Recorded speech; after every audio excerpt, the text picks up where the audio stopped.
Hello everybody, and welcome back to OMB Reviews. I am the critic who is a cynic. How is everyone doing this evening? Welcome back to the One Man Low Council, and welcome to episode 209 of the Welcome to Asgard podcast. Yes, indeed, this show does get uploaded as a podcast later in the evening, sometimes the next day, depending on how the schedule is going. I have a brand new audio interface that I am trying out today, so hopefully the sound is coming through okay. Hopefully my levels are okay. Please let me know if I'm a little too quiet for you in comparison to other streams, and I will try and boost it a little bit if that is indeed the case. I hope everyone had a very Merry Christmas, and I hope that everyone in the future has a very Happy New Year, as this is the last live show before the new year, before we leave the crap of 2020 behind and enter into what will likely be an equally as crappy 2021. But of course, we'll have to just wait and see just how it goes. So again, hope everyone is doing fantastic. Let's go ahead and try and dive into some of the comments so far. And so let's start off with the D-Live fam. We got Decky2020 first, who followed me just the other day and says, I found you on Odyssey. Well, thank you, Decky. I appreciate that. And yes, I am now uploading my videos on the second channel, the OMB Report, to various locations, including on Odyssey as well. Captain Dean Heiss, how is it going? He says, good evening to you, good sir. Very, very happy to see you here. JKDBuck76 dropped the first ice cream donation. Thank you very much for that ice cream. I appreciate it. Starting the singing off early. So let's go ahead and jump into the YouTube chat. We got 13th Warrior. What's going on? 13th Warrior says, first comments, I feel now as if I've accomplished something today. Well, congratulations, 13th Warrior. Glad to see you here. Akansha, what's going on? Glad to see you here as well. Pat S in the chat. What's going on, Pat S? He's a member, and he says here that, hey, members, this is any member on the YouTube channel. Hey members, remember the 31st is your last day to submit 1 to 5 movies with titles from 1920 to 1990 for Odin to review in the year 2021, and to send that list to odinlist@gmx.com. So that's something that Pat S is running. It was actually his idea to get a list from the members on the channel of films that I've never seen before from that era, from 1920 to 1990. I imagine I'll have a lot of films from the 80s, if I had to guess. And so that I could watch those movies during the year 2021 and review them for the channel. Pat S. then goes on to say, we will vote on the top on January 1st or 2nd. The complete list will be sent to Odin before the first Tuesday chat in 2021. Awesome, good stuff. JKDBuck76, who's a member on the channel, hail to you, good sir, says, Wonder Whammon 1984. All the reviews are consistent in that they all say it stinks like Limburger cheese on a dog turd cracker. Well, that's one way of putting it. And yes, I am not a fan at all of that movie. It was one of the worst films that I've seen in a very long time. As far as superhero comic book movies are concerned, it also was just not a very good movie on top of all of that. But as you can see, that is going to be one of the topics for tonight's stream. Is Wonder Woman 1984. Also talking a little bit about the Fandom Menace, because I've noticed there's been some conversations about the Fandom Menace, what the Fandom Menace actually is. Some people saying they're leaving the Fandom Menace and all this other stuff. I think it's important for us just to talk about what actually is going on, what the Fandom Menace actually is, what it is not, and hopefully try to clarify and clear up any of the misconceptions, because there are so many misconceptions out there in general. A lot of people don't quite understand it. And of course, we'll have some general movie talk, because I've seen a lot of movies recently. If you check the channel, I've done a lot of movie reviews. I've seen films like Liam Neeson's newest movie, The Honest, or rather just Honest Thief. I've also seen a fun new film in 2020 called Love and Monsters, which was that was a fun review to make because the movie was fun to watch. I've also watched some other films as well, so check out those reviews on the channel if you have not done so already. Orange Eye Reviews says, hello everybody and welcome. Wait, I ain't Odin. How is everyone? Odin, how are you? I'm doing fine, Orange Chat Reviews. Glad to see you in the channel. Let's see, POC, Preserver of Culture, how is it going, good sir? And yes, I know there is a massive nooner going on over on Nerdrotic's channel, so I imagine that our numbers are going to be a little bit lower than usual, but that's okay, because you guys are the more important ones anyway. Don't tell the others when they get back. Tina, what's going on? Tina, she is one of my mods on the channel. She is one of the Valkyries, and she is the Empress of the Universe. She says here, woo, lost track of time listening to Gary. Anyway, hello, Happy New Year. Smash the like button on the way in. If you want Odin to see the comment, put Odin question. That's right, all one word, Odin question. You'll see down here that'll have some information about the stream, including that code word. It's kind of a code word for the channel. Odin question. It highlights orange on my screen. Lets me know that you're trying to get my attention. Bruce, hail to you, good sir. Glad to see you in the chat as well. We got Father Christopher Miller. Hail to you, Father. He says here, I'm going to put Wonder Woman 84 up with The Room. Not as enjoyable, but bad that there's parts you want to laugh because it's so bad. See, I wouldn't put it there. To me, it was just so bad that it was frustrating and it was infuriating. And I think when you step back after the fact, you can laugh at some of the stuff. But when you're watching it, especially that first time, and not having heard a whole lot of reviews for it, I was just mad. I was just like, what? This is what I've waited for? I just wasted 2.5 hours of my life? Not nearly as fun. Not nearly as funny, I would say. Let's see. Father Christopher Miller says, so the priest at the penance service I helped out with last Tuesday came down with the coof. I'm now waiting to see if I have it yet. Yay, well, I hope that you don't have it, Father. That would not be good. POC Preserver of Culture tagged and says, any New Year's resolutions for 2021 other than watching the Vampire Hunter D films? I probably won't be able to get around to watching those movies. I'm just going to be honest there. But yeah, I would say seeing more films. I feel like I fell behind a little bit this year, especially with movies being seen. Obviously, the pandemic definitely, I think, added to that. But just to be able to watch more films in general, do more reviews for more films for the channel. And I think also just to kind of just continue to expand. It's been really cool to upgrade some of the stuff on the channel. Again, getting the new mixer here. Obviously, it's going to be a work in progress. Like, I can do fun things like, oh man, look at that. We have some applause. Like, I can do stuff like that now, which is what Gary's been able to do because he has the same system. So it's very exciting, I think, to do that kind of stuff and to play around with it and everything. So I hope to be able to do more content in 2021 while at the same time being able to balance both work and family life. As again, everything in life must have balance. GMonkey76, Blake Hemlow in the chat. Alex McCarthy, who's a member, tagged and says, howdy, Odin. How's it going? How's the pizza and the Thor? No pizza recently, but Thor is fantastic. Thank you for asking.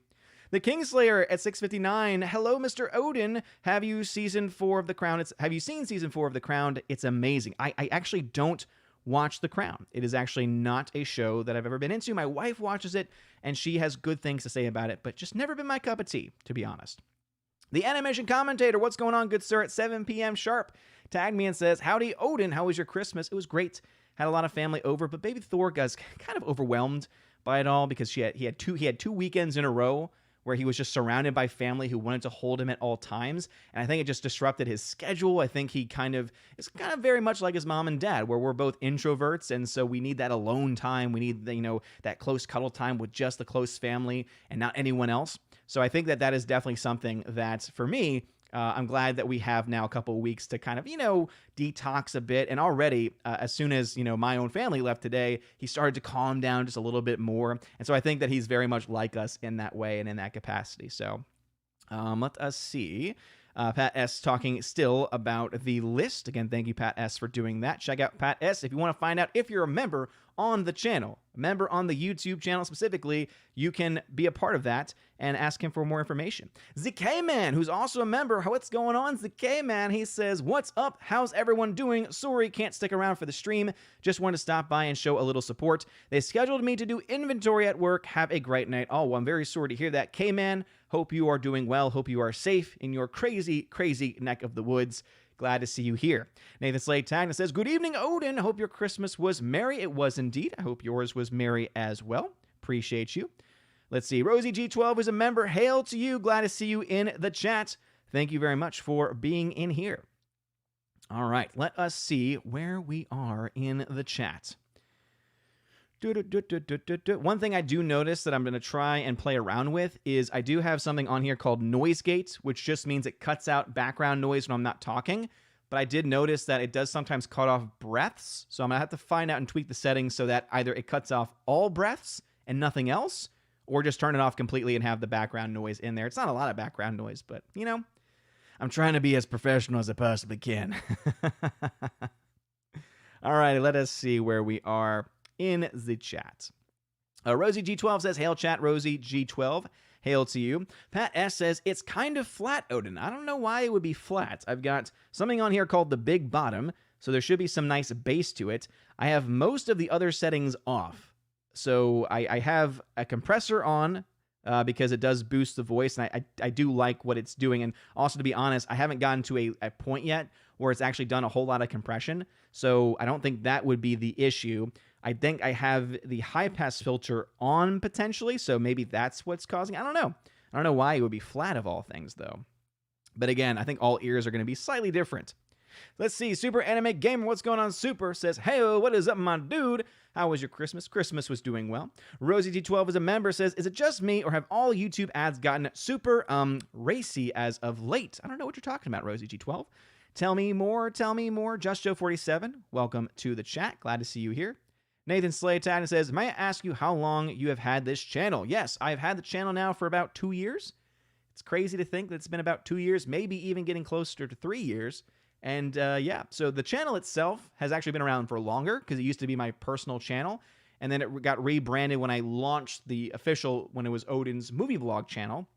And I have had that channel now for, I think, the better part of 2 years, maybe 2.5 years now at this point. Let us see. Soul Assassin tagged and says, oh, hi, Odin in chat. Oh, hi, Soul Assassin. How's it going? The new number 2. What's going on, new number 2? Says, hello, YouTube chat. Hail to you.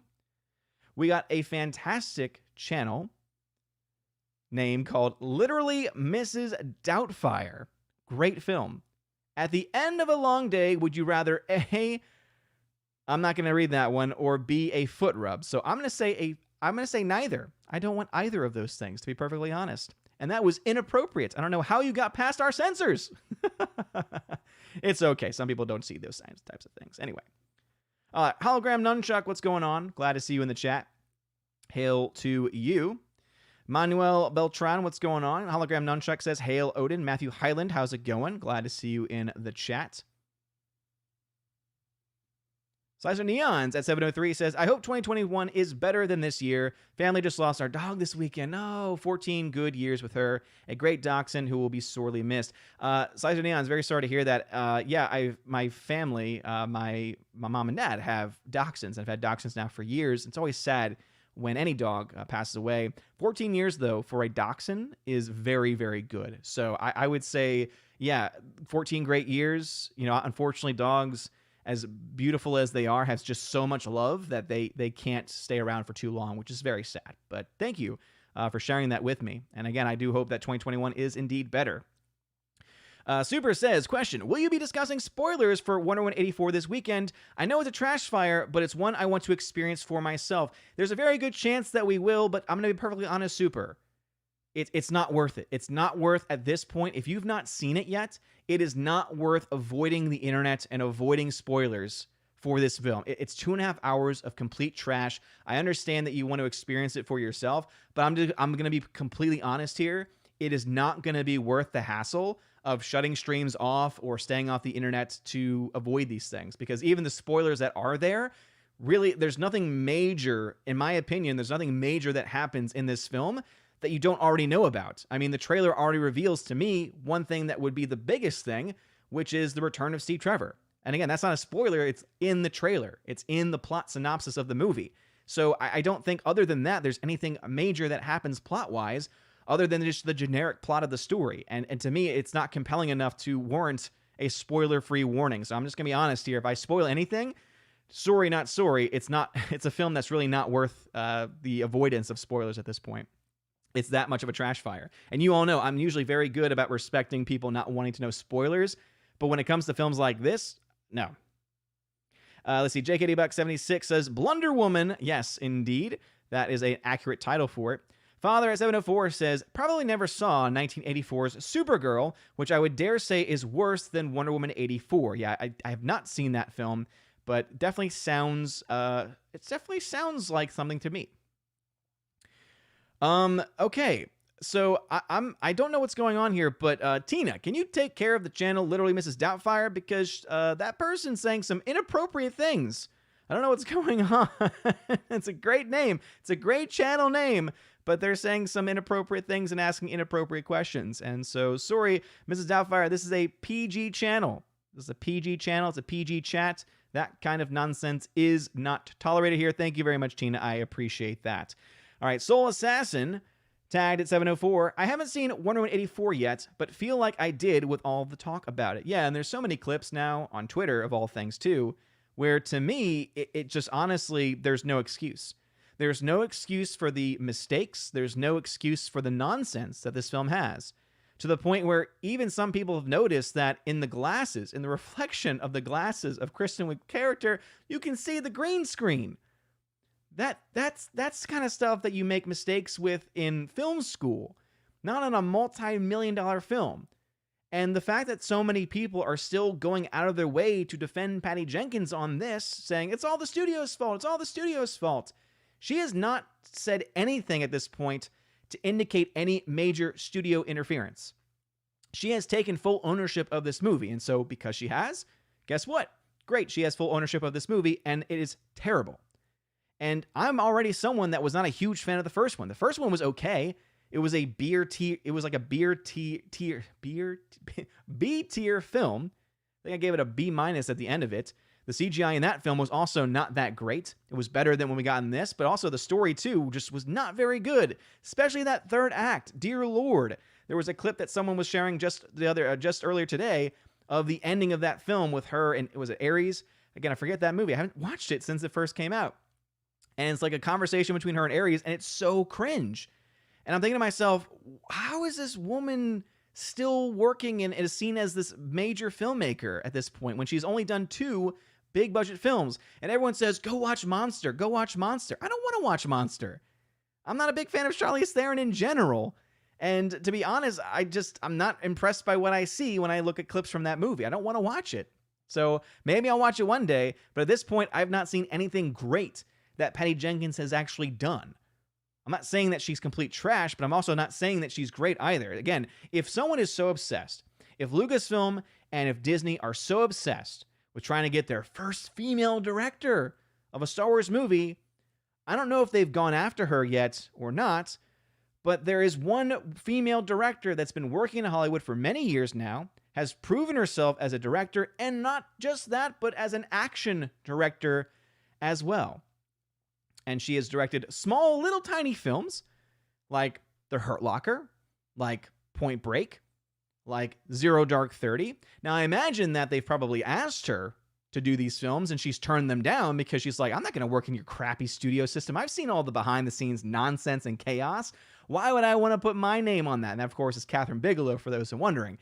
Catherine Bigelow, to me, is the best, if we're going to break it down by gender, which I don't want to do, but if we have to, she's the best female director working in Hollywood today. Period. End stop. So for anyone saying still, Patty Jenkins, she's amazing. What has she done? She's done 2 Wonder Woman films. The first one was mediocre. The second one has sucked. And she did an indie film called Monster. They got a lot of awards attention, all that kind of stuff. So she's done 3 movies that have gotten mainstream attention. 2 of which that aren't that great. 1 of which completely sucks.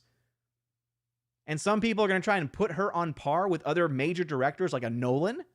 Oh, trust me, I know people that have been trying to say, oh yeah, she's just like the Nolan of this franchise. It's ridiculous. And it's like, nope, not even close. She has not done enough to earn that kind of recognition. And once again, if your main focus is female director Catherine Bigelow, much better choice overall. Anyway, that's what I have to say. That's what I got to say about that. Animation Commentator at 704 says, I'm still a staunch believer in the Fandom Menace. Well, you should be, because for the most part, in general, it's a hashtag. In the second part, it's a community of people that are pissed off fans. You don't have to be a card-carrying member of the Fandom Menace to be Fandom Menace. I think that's the other big problem, too, is so many people think the Fandom Menace is just a little club, and you have to be welcomed into the club, and you have to, sign up. No. Anyone who has issues as a fan in a franchise where they don't respect fans, you are, by extension, Fandom Menace, even if you don't call yourself it. So with that being said, you don't just enter or leave the Fandom Menace. That's why I hate when people do that. When it's like, oh, I'm leaving the Fandom Menace, or I've left the Fandom Menace, or I'm going to join the Fandom Menace. Either way, joining or leaving, it doesn't work that way. It's like that old commercial with Facebook. That's not how it works. That's not how any of this works. Oh man. Kind of giving you a little tease of what I'll talk about a little later. All right, here. Hologram Nunchuck. I think I already shouted you out. 8-Bit Snake Boy, what is going on? How's it going? Positive Vibes 2021. I hope so. Saint Vacos, what's going on? Jonathan Castillo, what's going on? Thank you for the tag at 705. Says, once you hit 50K subs, you should apply to be a Rotten Tomatoes critic as a joke since you hate them so much. Well, here's the thing. I don't think I'm going to be hitting 50K anytime soon. The channel has kind of hit this point where I gain a lot of subs and then I lose some subs, etc. And that's okay. My channel has always kind of been that kind of channel that's going to hit a wall at some point. Just the way things go.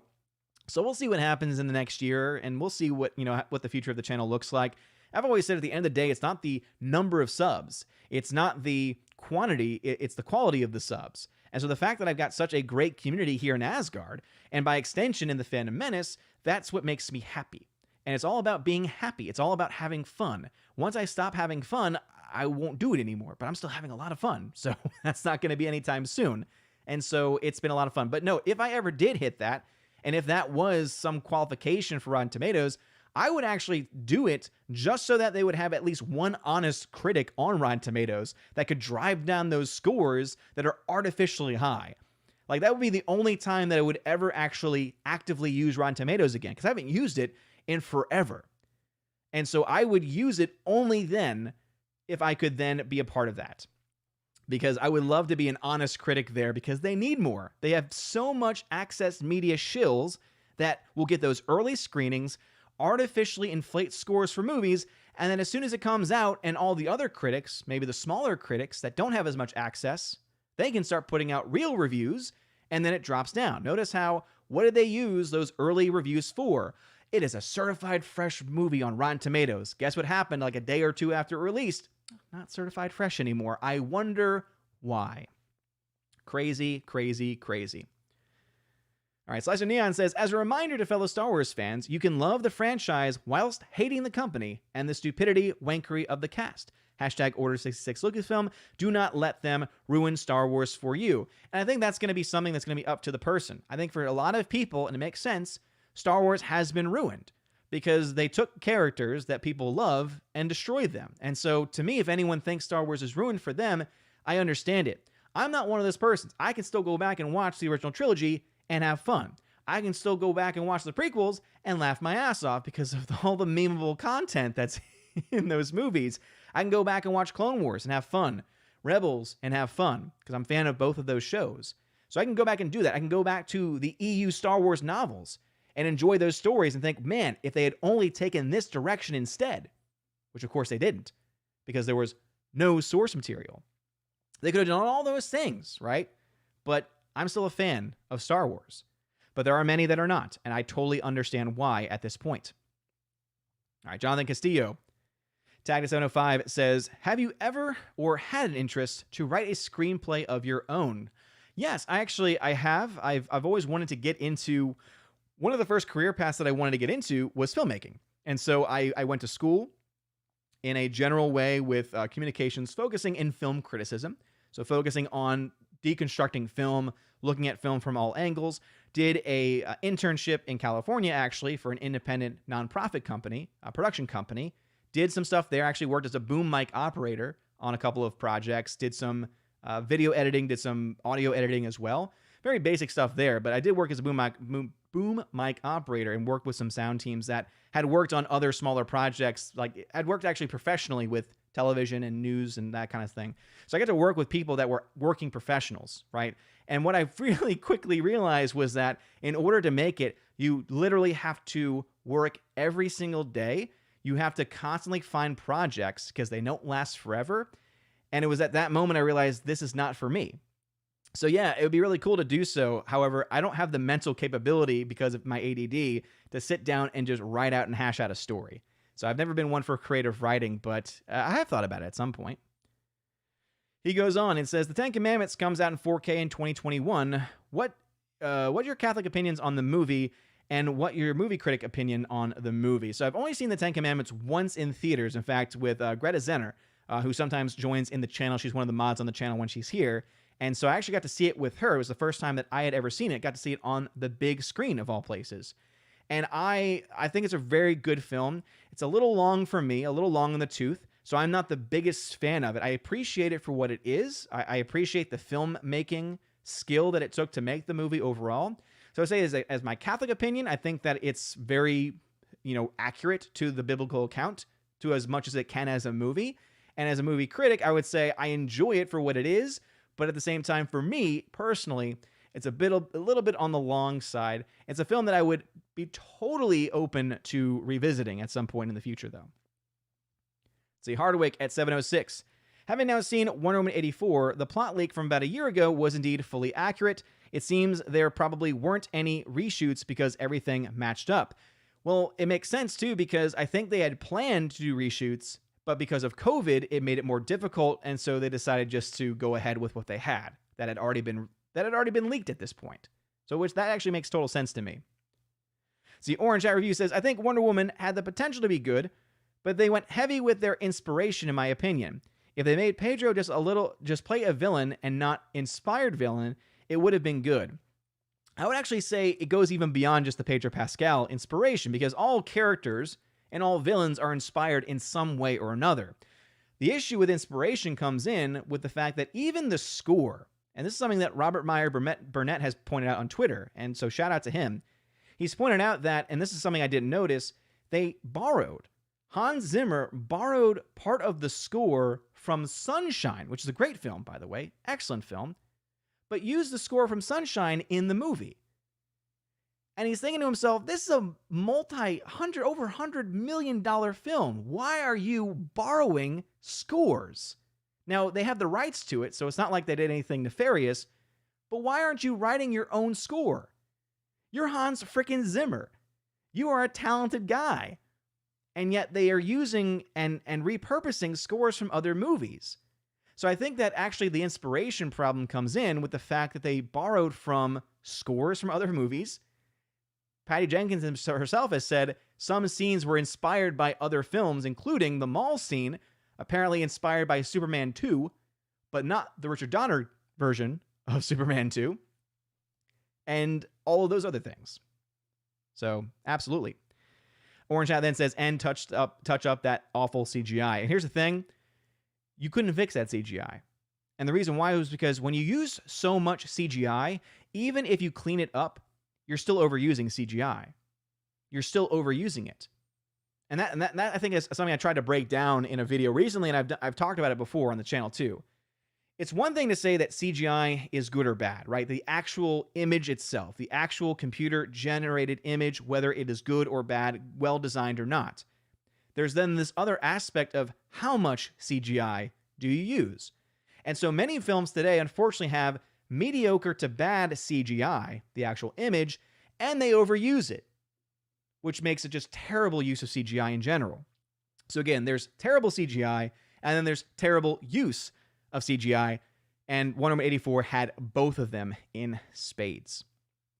See, Blake Hamlow at 707.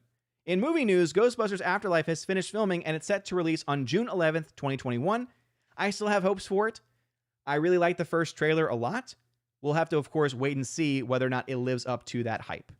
I have high hopes, but Hollywood has let me down before, so we'll have to wait and see. See, Tina Bojan, what's going on, Tina? Glad to see you here. 8-Bit Snake Boy says, hey, Odin, happy holidays. Hope you and yours had a good Onum? Everything considered. Good one. Suri had a good one, everything considered. Currently enduring a major lockdown here in the UK. Well, I'm very sorry to hear that, 8-Bit Snake Boy. Lockdowns are stupid. Lockdowns do not work. I hope and pray that people can eventually rise up to say no more lockdowns. Peaceably, of course. That's just my own personal take on that. I know some people think that it should go other ways. I don't. I'm a peaceful guy for the most part. But that's awful. I'm very sorry to hear that. And yeah, I hope you had a very, very Merry Christmas. James Dashe, what's going on? Good Sir Titan says, hey, Odin, would you say that the perfect movie trilogy is Lord of the Rings? The word perfection is always difficult. I would say that Lord of the Rings is one of the best trilogies. If I had to pick a trilogy to say, like, this is the top tier, this is my perfect trilogy, it's always going to be Back to the Future. I love that trilogy so much. It's one of my all-time favorite trilogies. I could always watch it. Lord of the Rings is up there too, but I definitely prefer what we have and what we get in specifically Back to the Future, more so than anything else. Alrighty, so chat has jumped on me like it always does. Please be sure to smash that like button while you're in here. I would very much appreciate that. We got a lot of comments to get through, so the chat seems to be a hoppin' tonight. We've got 65 people watching. Thank you very, very much for being here. I definitely appreciate it. Alrighty, let us see. Where did we leave off?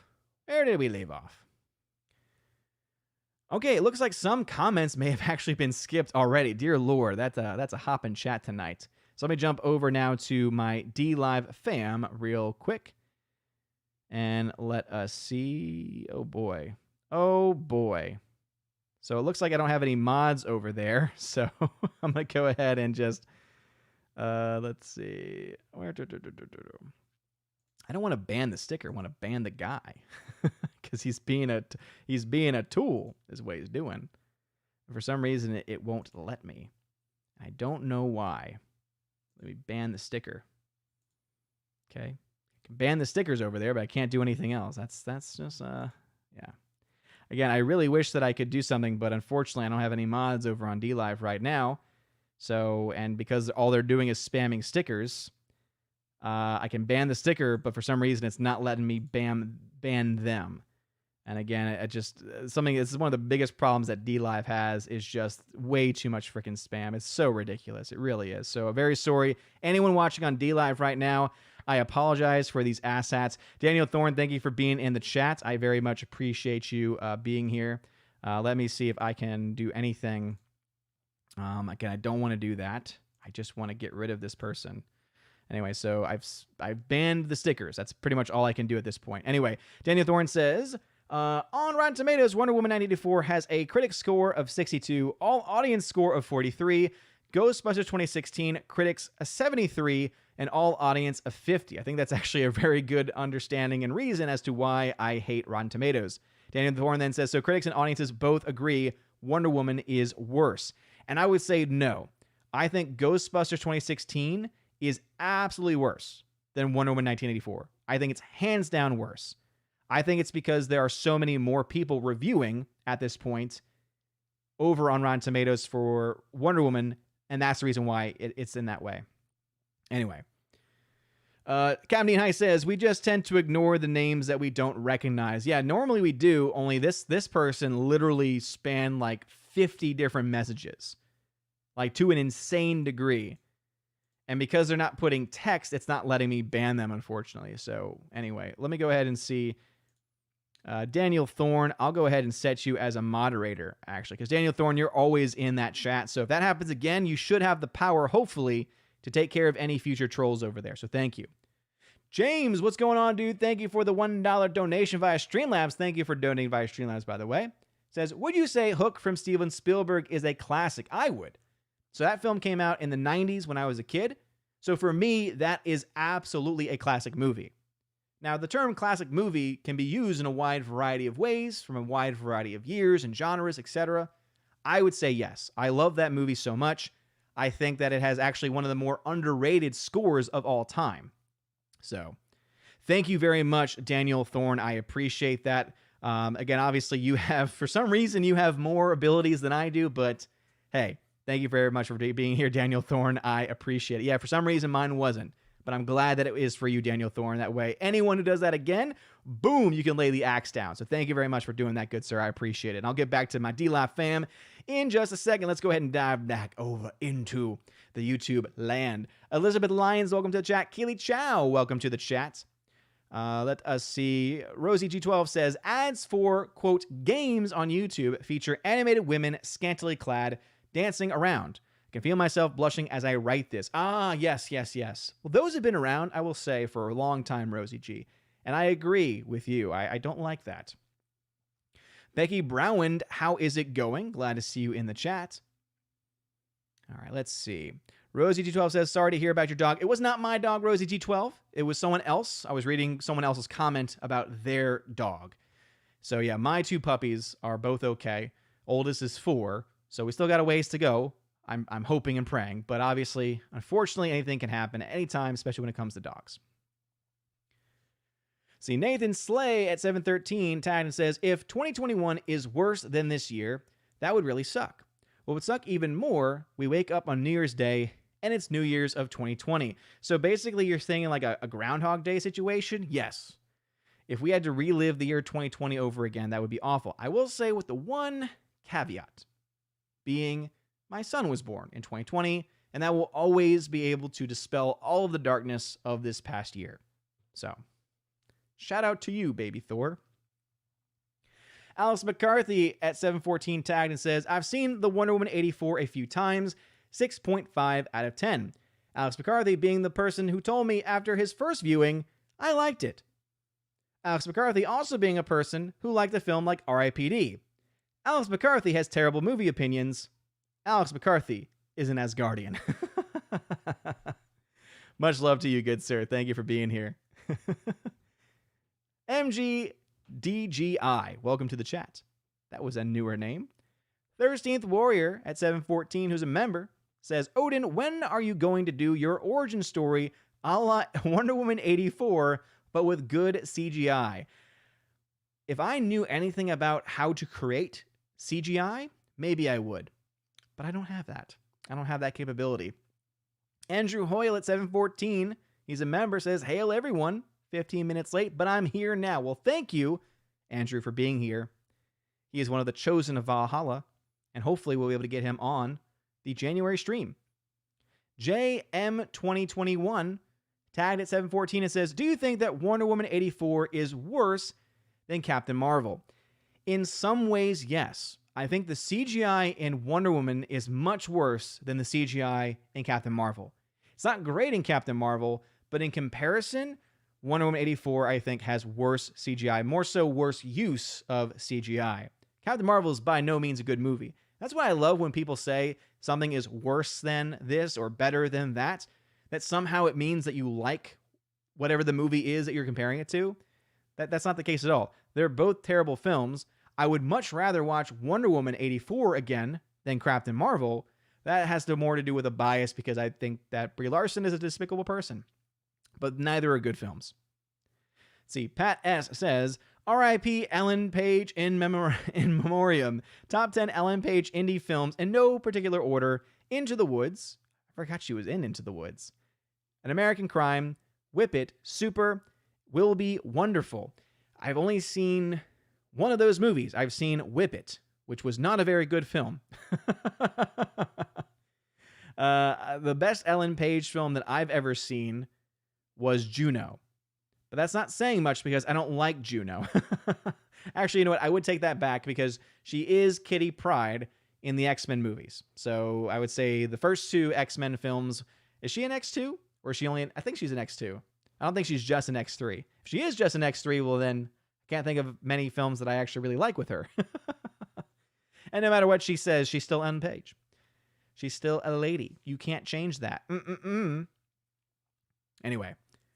Titan, what's going on, good sir? Glad to see you in the chat. 715, Hardwick, who's a member, says, Wonder Woman 84 felt like a Hallmark Channel movie crossed with a Twilight Zone episode, but with a few action scenes here and there. The other Steve was even played by an actor known for Hallmark movies. Hardwick, I actually think that's a very good point. I think Hallmark is a great comparison to what this film is, because so much of it focuses on the relationship between Diana and Steve. And the fact that the guy who Steve essentially possesses, and then Gal Gadot's Wonder Woman uses that body. Very disturbing stuff. I'm going to say that right now. And if it was reversed, if it was a female body being used by a male, oh, you would never hear the end of it. You would never hear the end of it. But because it's the other way around, it's fine. It's totally fine. But I think using that and talking about how the body, the guy who he's possessing, is actually an actor who's known for Hallmark movies, I think that is a great That's a great bit of connection to be made there, Hardwick. So good job. Michael Skewiff, though, just dropped a super chat. Thank you for being here, Michael Skewiff. He says, do you think that the cinema is dead? A lot of movies have now been released straight to streaming. If you mean movie theaters, then yes. I've been talking about this on the channel for a while, and I think that the death of theaters has been inevitable, just because things constantly are moving and changing. Streaming has always been the future in a lot of ways.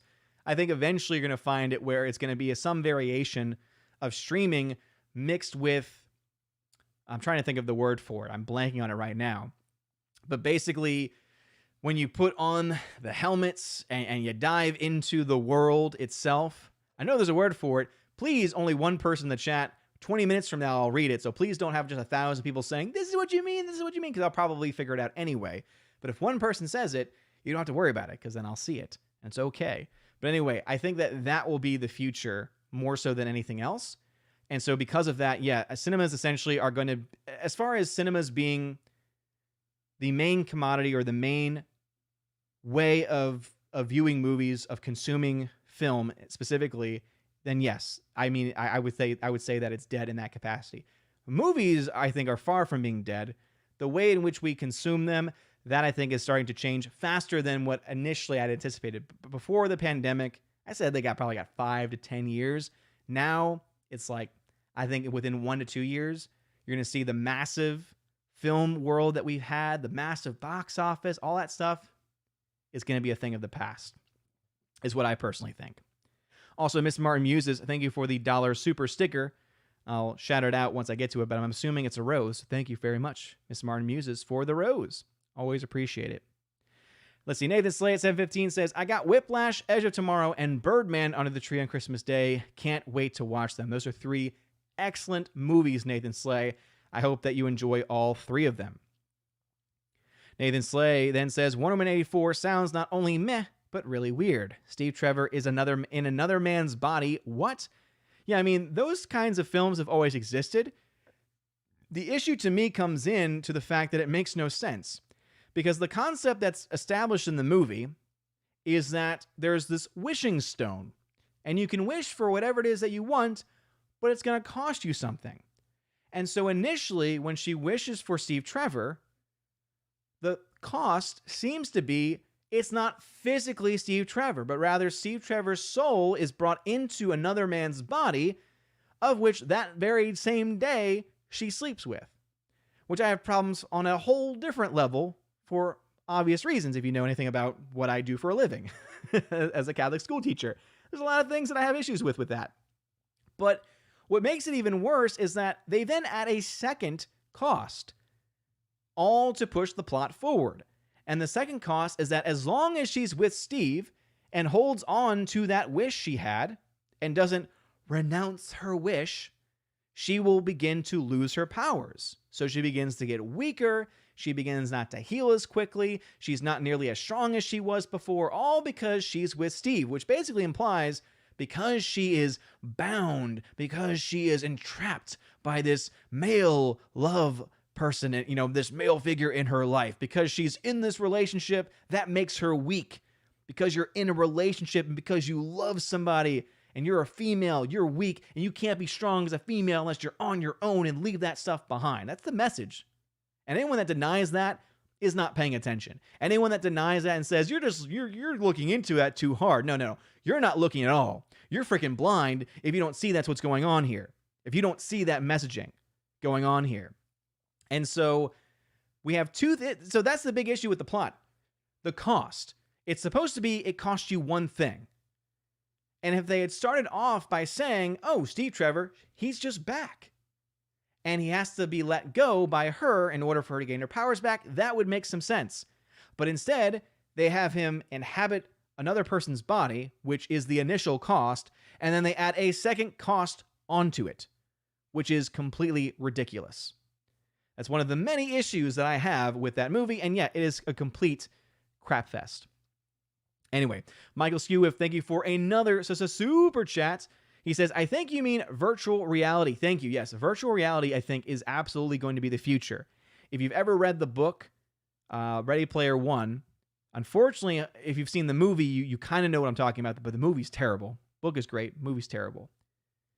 Virtual reality becomes essentially reality, a way of escapism, right? And I think that since we now see movies no longer being escapism, that you'll see virtual reality will very soon take that place, especially as it becomes more readily accessible, becomes cheaper, because virtual reality sets are much cheaper than they were before. The technology keeps getting better. I think that is going to be the future. Eventually, people will be watching films in a virtual theater, but they're in a virtual reality headset at their home. That's what I think, honestly, is going to happen. So anyway, he goes on there saying, bad news. Right now, I am watching The Dark, starring Sean Bean on Amazon Prime. So far, quite good. Well, hey, I'm very happy to hear that. And let me know once you finish that series. Is that a series or is that a movie? I'm assuming that's a series. By the way, I love Sean Bean. Anything with Sean Bean is going to probably be pretty good, or at the very least entertaining. Hopefully he doesn't die. That's kind of his thing when it comes to the projects he does. See, Slash of Neon's tagged at 717 at a T beer film. Yeah, exactly. How dare you? How dare you, Slicer? Tina says, just read the real case history about the female serial killer Patty was trying to do in Monster. I'm sure it'll be better than the movie. Yeah, so that one was based on a true story. POC Preserver of Culture. I'm only typing this to make you refer to this movie as Wonder Woman 19. I won't say that word, 4. I see what you're trying to do there, but that is not family friendly. Super says, if I didn't review movies, I wouldn't care. I already know about Steve Trevor and them turning Diana into a felon, but that's where my knowledge stops. Well, again, I understand totally where you're coming from, Super, but I will say that as a reviewer, you can know spoilers and still be able to get a pretty fair review overall. Because I went into this movie knowing a lot of things, and those weren't the things that made me mad. I went into this film, being very open to enjoying it. Keep this in mind. I went in thinking that Kristen Wiig was going to destroy the movie for me because I don't like her. Most of the films she's ever in, I hate her characters. The only exception that I always give is the Secret World of Walter Mitty. She's great in that movie. Somehow Ben Stiller was able to control her and was able to make her give a good performance. She's not the bad part of this movie. Her acting is not bad in the film. The character sucks, but that's not her fault. That's the writing and the directing's fault. That's mostly Patty Jenkins' fault. So going in expecting to hate her and then coming out of it not hating her at all, because I realize that it's not her fault her character sucks, shows you that reviewers can go in with biases and can check those at the door. Now, I always try and be honest when I say, hey, by the way, my bias is impacting this specific part. Like, for instance, Thor: The Dark World or Thor: Ragnarok. I totally hear and accept the criticisms of those movies, but I have a bias towards that kind of story because I love the Asgardian mythology. I love the story of Thor. I think Chris Hemsworth also is really awesome in that role too. And so I enjoy those films. However, I talk about how I enjoy those films mostly because of my bias towards those types of movies. Same thing with Hollywood movies. Anytime there's a film that deals with Hollywood history or studio history or anything like that, I'm more inclined to like it. And so it's all about knowing what your biases are, checking them at the door, and then if the bias is impacting you, being honest about it. That, I think, is the big thing that a lot of critics don't quite understand either how to do or how to get it to go right. Anyway, 13th Warrior, who's a member, says, hiring for diversity often results in sacrificing meritorious considerations. Agreed. Because also you're not really hiring for diversity, you're hiring for looks. True diversity is diversity of backgrounds and knowledge, which means diversity of opinions, diversity of life experiences. The problem is in modern day Hollywood and in the modern day world, people don't care about what you believe or what you think. More so, it's about, okay, all I care about is your skin color, and if you happen to agree with everything that I agree with, perfect, you're great. God forbid you're someone who has wrongthink, because then it doesn't matter what your race or gender is, because you have wrongthink. JM2021, how's it going? Tina, tagged at 719, says, I'm not even sure Patty is equal to female directors like Ida Lupino and Leni Riefenstahl. Just saying. I don't even know who these people are, Tina, but I'm sure you're right. All right. Rosie G12 at 719. Why do we have to be even concerned with whether a director is male or female? It's exhausting. I just want them to be good. Thank you, Rosie G12. That's exactly what I've been saying for a long time. All I want is for good movies. All I want is for good storytelling. The reason why I ever even bring that crap up is because either they do, and I have to respond to it, or the reviews do, and I have to respond to it. Nathan Slate tagged, it says, is Point Break one of the best action films? It's definitely a great action film. I think many people would consider it one of the greatest. I don't know if I'm quite there yet. However, it's a great film, if that makes any sense. Pat S., who's a member, Charlize Theron is a great example of someone who comes to the USA and makes it, then badmouths our country, goes back to your home racist country and fix it first before hating on us. Yeah, seriously, whenever anyone comes from another country or culture and badmouths the country or culture when their own country and culture has issues, it's like, no. It's like when people complain, even people who are American, who are here complaining about inequality, and yet they won't go over to countries in the Middle East where women are actually treated as second-class citizens, where women just recently in one country just got the right to drive, like within the past 5 or 10 years. They won't go to those countries. They won't risk anything. It's easy to be in America and to criticize America because you have the right to do so. And yet there's so many countries where you don't have that right. Now, they went there and they stood up and they took a risk. You know what? Even if I disagree with them, I could respect them. I don't respect anyone that takes a risk by speaking nonsense here. You have a right to speak it here. For most things. Not so much anymore, I guess, with the lockdowns. All right, 720 Hardwick says, have you seen Punisher Warzone? It was directed by a woman named Alexia Alexander, but you never know from watching it. It's an ultra macho movie. I'm going to be honest. I never knew that film was directed by a woman. I actually thoroughly enjoyed it. It's very campy. It's very comic booky, which I think is why some people actually like that more than a general audience would. And so I don't think it's a great, I wouldn't say it's a great movie, but I thoroughly enjoyed it. And yeah, had no idea, up until right now, had no idea that it was a female director.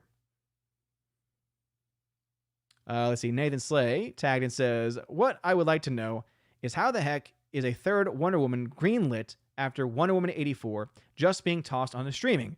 Doesn't Wonder Woman 84 need to turn a profit first before it's greenlit? Normally, that's how it works. We now live in the COVID era, though. And all they care about is what kind of subscriptions were they getting from this, which, based on this, seems like it must be doing pretty well. Must be doing pretty good numbers on HBO Max, I would have to guess. And also it has to do with politics. Because they realize that it doesn't matter what the general audiences think. The critics love it. The critics have nothing but great things to say for the most part. Even the critics that are mean to it still give it a fresh rating. At least the access media does. And so that's all they care about. They care about their little inner circle of liberal elitist, and no one else matters. The regular everyday person does not matter one iota. As I said, people are acting like Patty Jenkins is walking on sunshine, and she's not. She's not walking on sunshine. And you could take that quote to the bank. Matthew Highland tagged at 722. I need a 4K player. Do you have any recommendations for me? So just a general player, I would say if you go with the main brands, you can't really go wrong. So if you go with an LG, a Samsung, a Sony, any of the major brands, you should be okay. I don't have one specifically to mention. There are other people in the chat that likely have much better taste or much more rigorous taste when it comes to that kind of stuff, who could probably point you in a much better direction. Let's see, Super tagged at 722. I don't know why Warner Brothers didn't get the original writer back, because of how consistently bad Jeff Johns' work has been. I'm more inclined to blame him, and it sucks because I love his comics. See, that's just the thing, though, is that writing is a part of it, but guess what?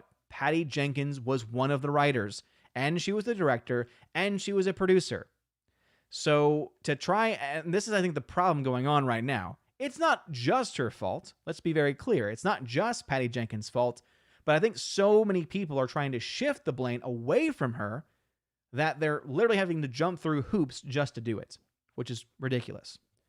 Zach Brannigan, thank you very much for the super chat. He says, I think the overuse of CGI is leading to lazy storytelling. 1917 and Joker had great visuals, which added to the story. I agree. I think big budgets are destroying storytelling in films. Because when you have a giant budget, you are less likely to be smart with your money. You're more likely to spend it on crappy, worthless things like CGI that you don't need, action sequences that don't make sense, because you have so much money you don't know what to do with it. Whereas let's say you have $30 million. This is why I mentioned before, a great film I saw recently that's just fun. Right? It's nothing original. It's not a completely original movie, but it's called Love and Monsters. I did a review for it on the channel, and it was made for $30 million, and yet it has CGI and uses the CGI in the movie so well that it looks better and works better than the vast majority of $100 million films currently made in Hollywood.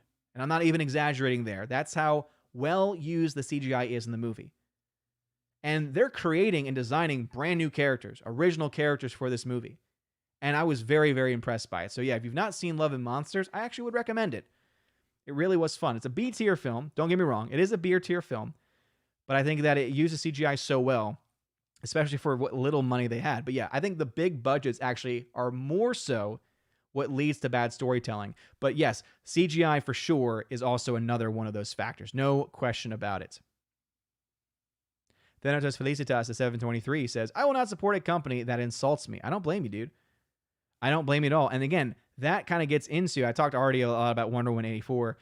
It kind of gets into the talk about the Phantom Menace. And I know that I'm very far behind the chat right now, but I think it's important just to kind of get this one through. So I'm going to go ahead and I'm going to talk a little bit about the Phantom Menace because, as I said, there's been a lot of misinformation recently, and I've seen a lot of videos and just conversations that I think just totally miss the point altogether.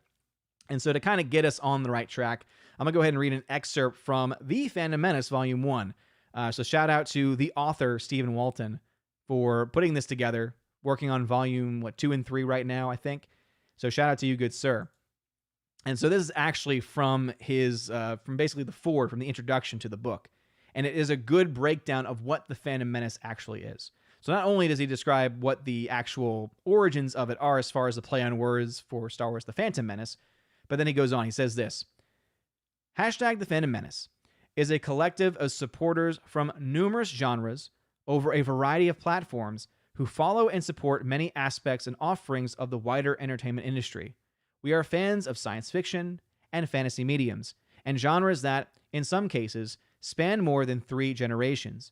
Members of the community are people of all ages, from every background, and from every region and country of the world. Here, there are people of different tongues who all enjoy and understand the language of entertainment, escapism. We speak to one another over the internet, a place where translating an opinion from some other dialect is only a click away.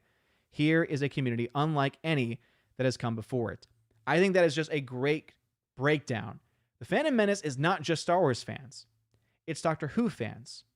It's Lord of the Rings fans. Unfortunately, it looks like that Lord of the Rings might be going this direction too.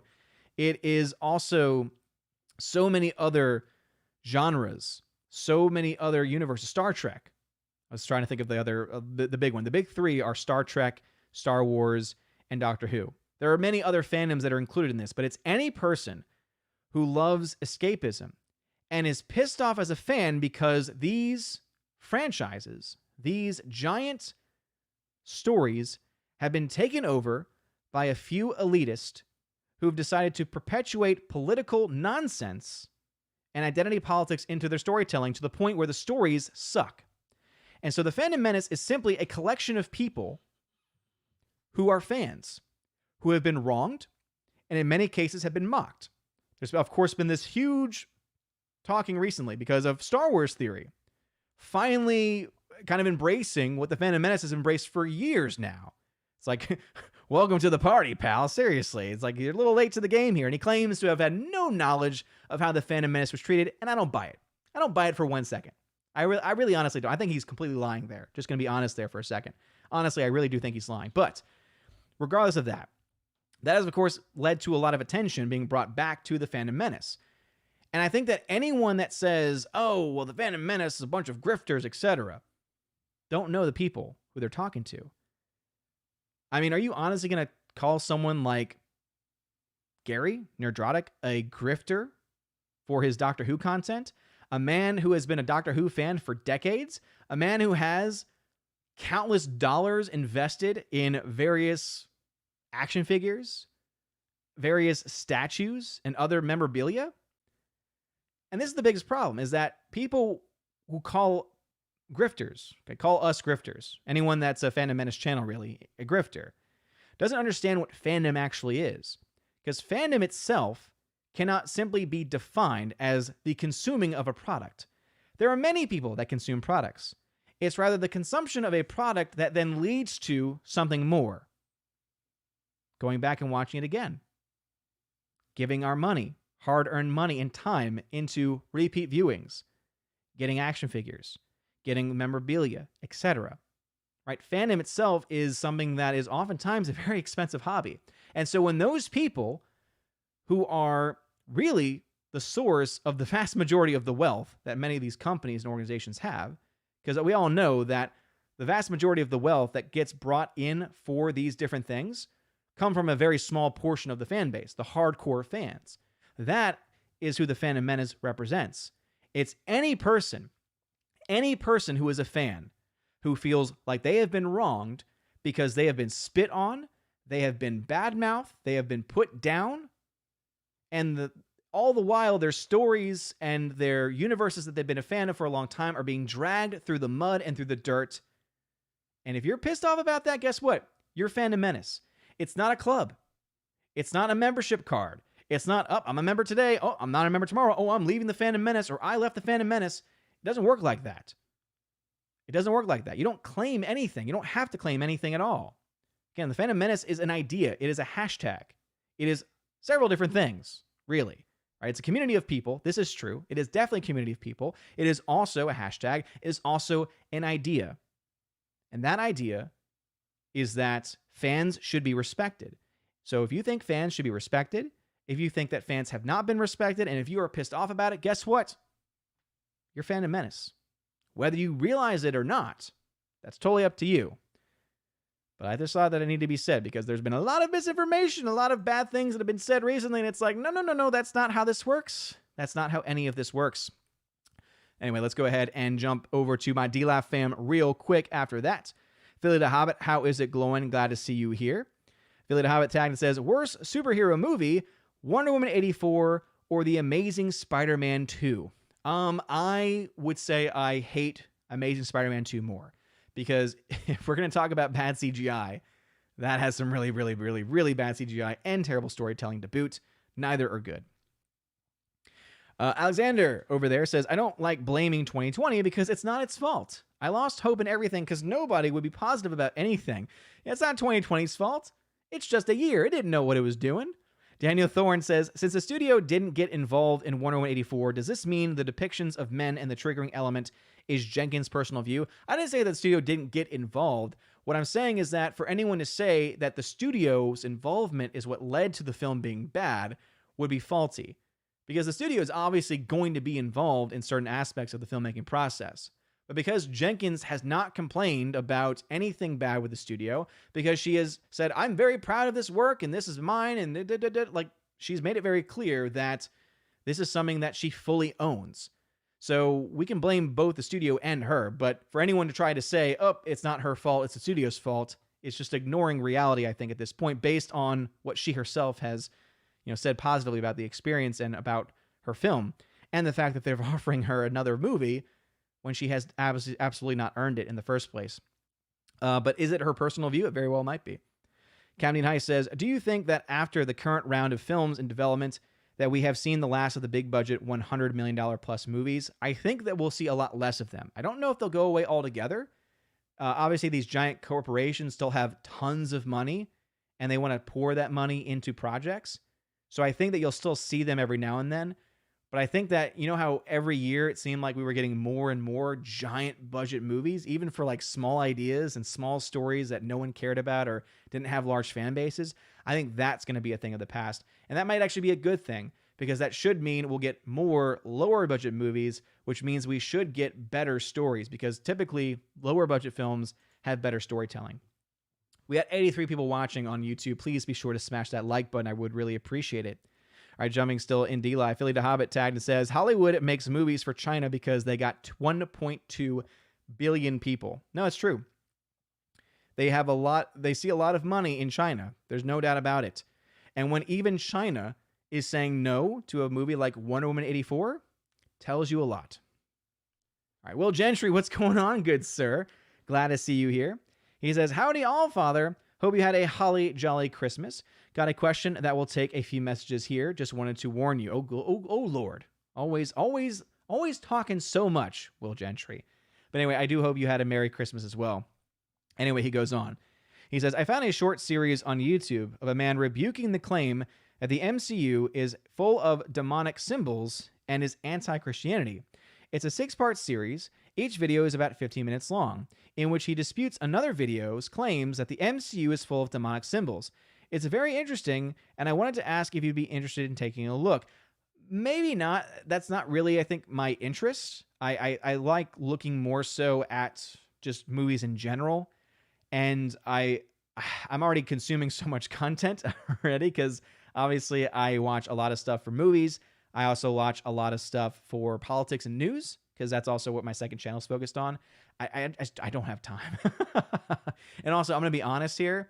I think you're going to have to look really hard to find demonic symbols in these things. I'm not saying they don't exist, but to me, you really have to dive really hard into these to try and nitpick and say, oh, look at this, look at this, look at this. I think they're just really, for the most part, bad stories that have way too big of a budget. That's just my own thought on that. Anyway, Camden Heiss, thank you for the 5 ice cream donations. I appreciate it. Thank you, thank you, thank you. Oh, Will Gentry. Oh, Will Gentry, you're so inappropriate. All right, back over to YouTube for a second before it jumps on me again. Let's see. Thanos Felicitas says, I will not support a company that insults me. Yeah, absolutely. So that's what started the conversation going into the Fandom Menace topic. Pat S says, our new goal in 2021, get Odin to 50k subs, then he can post honest reviews on Rotten Tomatoes until they make 100,000 subs to post reviews on Rotten Tomatoes to get rid of Odin. Yeah, seriously. They're going to be like, who's this bearded dude who's just crapping on films all the time? Becky Browen, welcome. She tagged me at 724. Says, will you shave your beard so you can look like Heels versus Babyface? No. I will not. He is the Babyface. I am not. I am the All-Father. I might have to get a trim at some point, but the beard's going to stay for a long time. I have said on occasion, though, I would be willing to shave it for charity. And I've been reserving it for my kids at school. But there's a huge portion for some reason that just doesn't care about it one way or the other, which is fine. It makes sense. Why would you care about, a beard of all things? But but anyway, I definitely do think that it was something that I would totally be down for, for raising money for charity. That's the one time I think I would, at this point in my life, shave the beard altogether. So it wouldn't just be to look like Heels versus Babyface, though I do think it's hilarious because we do look a lot of like, just because of the bald head on Friday Night Tights. It's pretty great. All right, so we got 13th Warrior at 724. Odin, you had some schooling in film criticism. Was it rife with postmodernism at the time? So I took classes. I chose very carefully the classes that I took with film criticism. And I would say it didn't because of the classes that I took. I had very good professors. The, I guess, closest thing to modern day, postmodernism / I think, that's kind of getting into kind of like the wokeness of it all, was I took one class where we did talk about looking at things through different lenses. So looking at a film through like the female lens, right? The female critical lens, looking at a film through this is just the way that it was worded, the queer lens, right? That was how it was worded. Like that's actually it's its own separate branch of film criticism, is looking at things through that lens. So for instance, looking at the work of someone like, oh my goodness gracious, I'm blanking out on the names here. So let me go ahead and just look it up real quick. Because Judy Garland, sorry. I was like, wait a minute, I know this person. So looking at the films of Judy Garland, for instance, and it was specifically looking at the films of Judy Garland with the understanding that she was a huge symbol in the gay community. And so things like that. So I guess I took one class that delved into it, but it was a class that spanned various different things. So it went from looking at films from many, many different lenses, not just the postmodern one, I would argue. Let's see. NG1T, thank you very much for the $5 super sticker. I appreciate it. It says, keep it up. Gonna pump you up. Thank you very much. I appreciate it. Hopefully that answers the question, though. Sherry Allen tagged at 725. That is very wise words about your outlook on Star Wars. Having fun with the Star Wars content that makes you happy. I have the same outlook. Good. Yeah, I mean, there's so much fun to be had in the EU. It's insane. If you've never delved into the EU, you really should. Golden Ration 725. Good evening, Odin. A little bit late, but I'm here to enjoy the community. Well, thank you, Golden Ration, for being here. I am very far behind. This might be the furthest behind I've ever been. I'm like 40 minutes behind the YouTube chat. That's insane. Tina at 725. The Ten Commandments is long. It's about the same length of Ben-Hur and Gone with the Wind. When I say long, I want to make this clear. Anytime I say a film is long, it's not the runtime. It's how much time feels like has passed. So, for instance, I'm not a huge fan of a film like The Good, the Bad, and the Ugly because it's very long. It feels long. Ten Commandments felt very long. Gone with the Wind is long. It doesn't feel long. It moves moves on a very good clip. I'm enjoying myself the entire time, and it's just very enjoyable the entire time. And so I don't feel the length. And there's plenty of other long movies that I thoroughly enjoy. So when I say a movie's long, I don't mean runtime. I just want to make that clear. Hardwick quotes the film, "So let it be written, so let it be done." Yes, indeed. There's great parts of the movie. Don't get me wrong. The party in the Red Sea is phenomenal. It's fantastic. Alice McCarthy says, he tagged it, says, "Yep, Ten Commandments is long. I've seen it, I think 30 times. Damn. Wow. That's awesome. It's a film I'm totally willing to see again. Again, I've only seen it once in theaters, and maybe it was just that I was tired that day. Sometimes that happens. Sometimes that does impact my view of some films, and I watch it again later on, and I enjoy it much better. So the example I always give here is Martin Scorsese's film, Silence. I saw that film.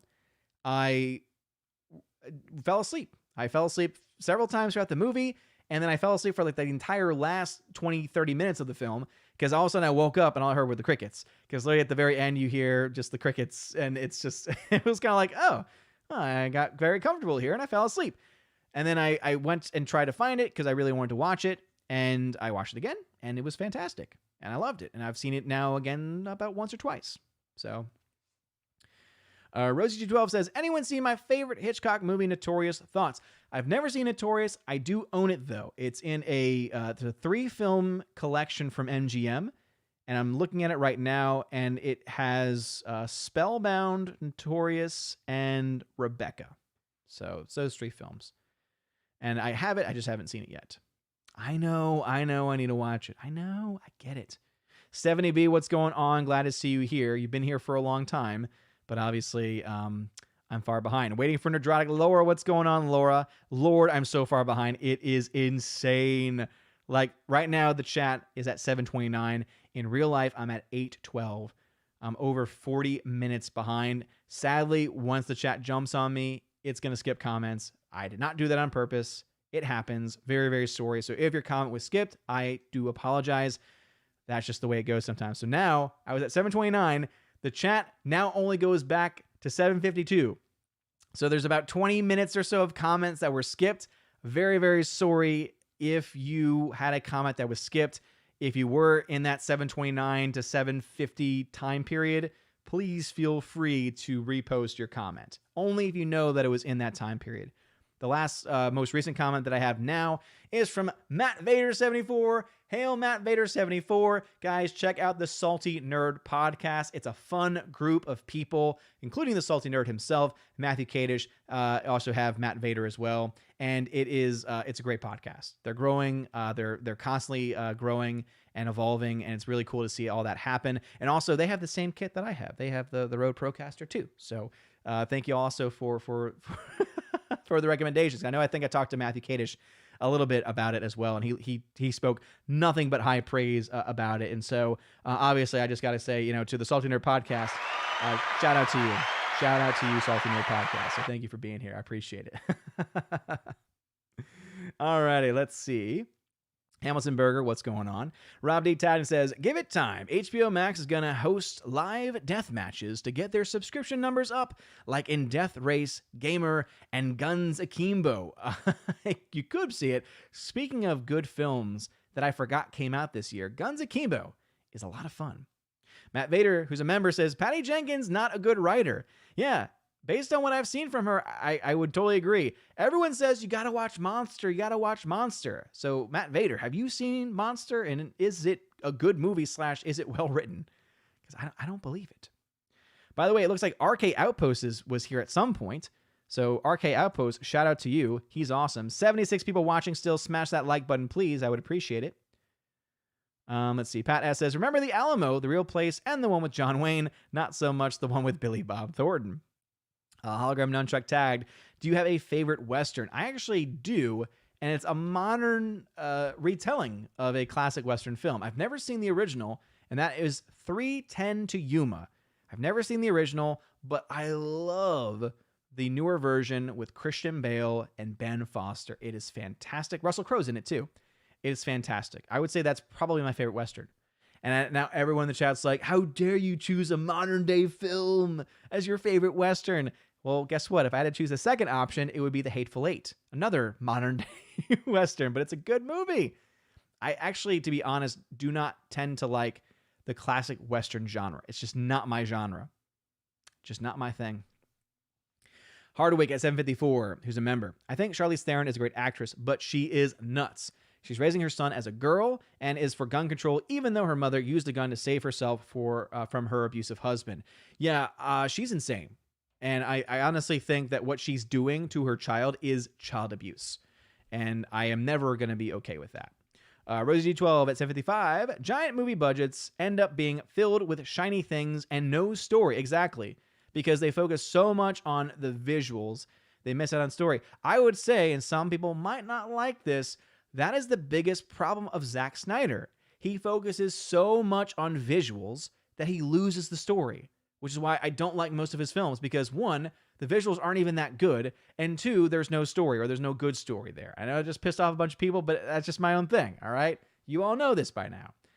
By the way, NG1T, thank you again for another super chat. I think it's a super sticker, but it didn't show up like the other one did in the little top chat, so I'll get to it when I want to find it live in the chat.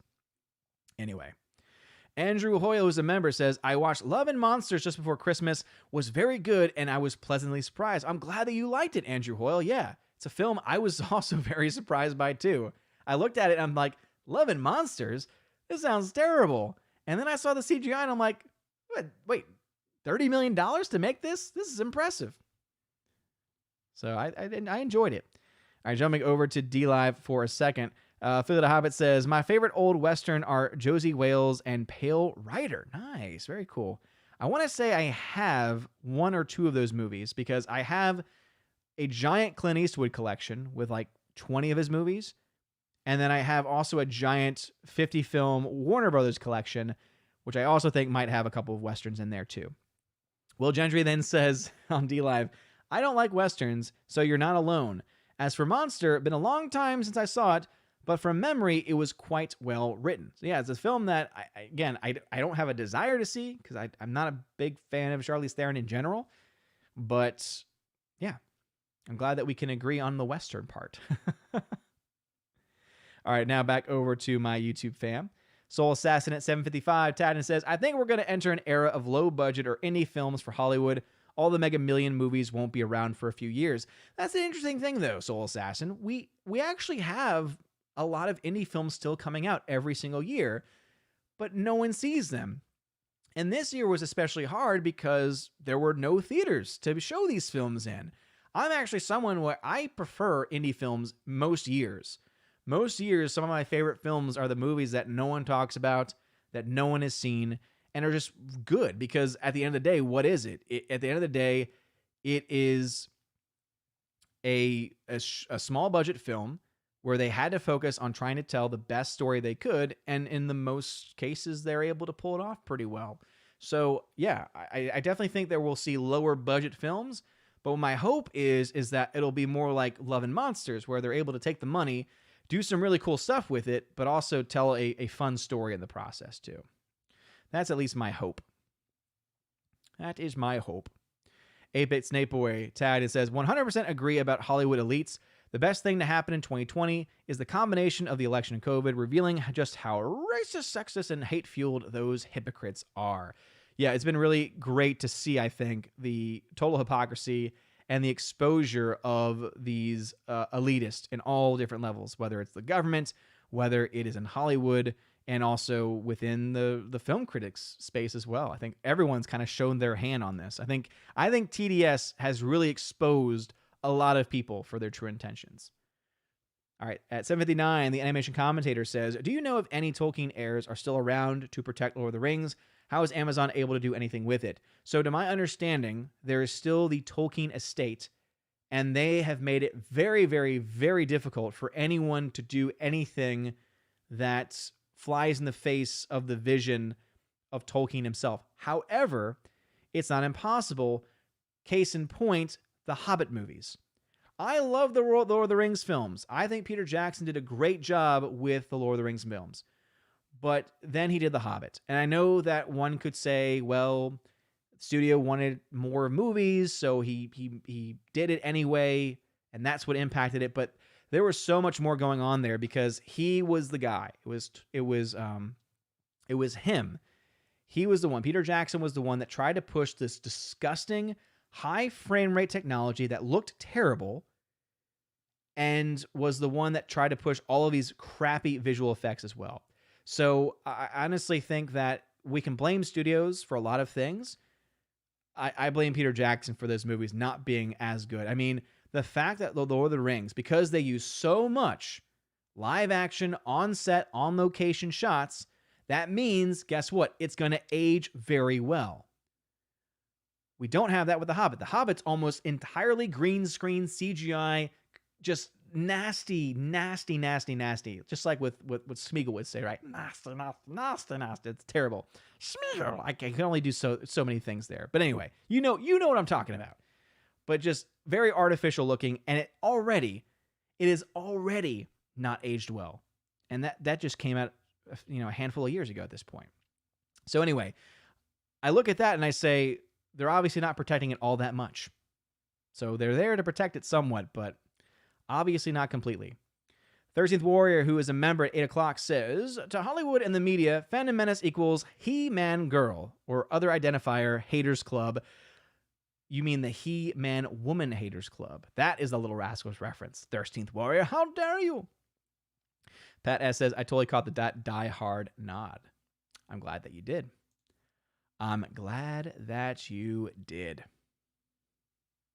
Someone's being a troll in the chat. That's okay. Got the best mods in the world to take care of it.